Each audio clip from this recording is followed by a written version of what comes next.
তো বন্ধু, আমরা যে ইঞ্জিনের ক্র্যাঙ্কশ্যাফটটা খুলছি, তো এই ক্র্যাঙ্কশ্যাফটটার যে সমস্যাটা ছিল, তা আমরা এটাকে পালিশ করতে ঝিনাইদহ হারুন ইঞ্জিনিয়ারিং ওয়ার্কশপে আসছি। তো আমাদের ভাই দেখছেন যে ক্র্যাঙ্কটার ওয়েট খুলছে, তো এবং ক্র্যাঙ্কটা লেগে বাঁধার পর এবং ক্র্যাঙ্কটাকে নিউট্রাল করার জন্য সে চেষ্টা করছে।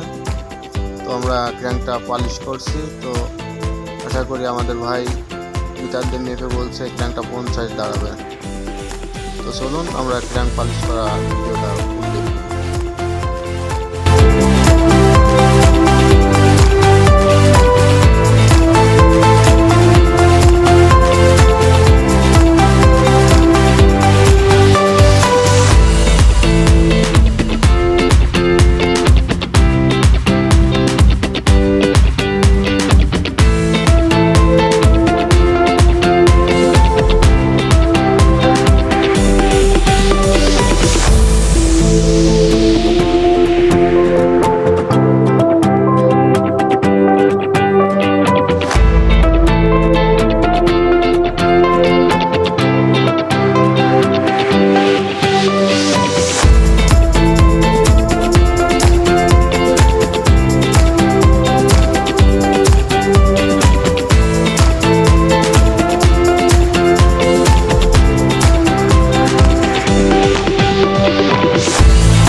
বন্ধু, আমাদের ক্র্যাঙ্কশ্যাফট পালিশের কাজটা ইতিমধ্যে শেষ হলো। তো আমাদের ক্র্যাঙ্ক 50 আন্ডারকে দাঁড়িয়েছে। তো আমরা নেক্সট ভিডিওর জন্য অপেক্ষা করছি। So bye bye.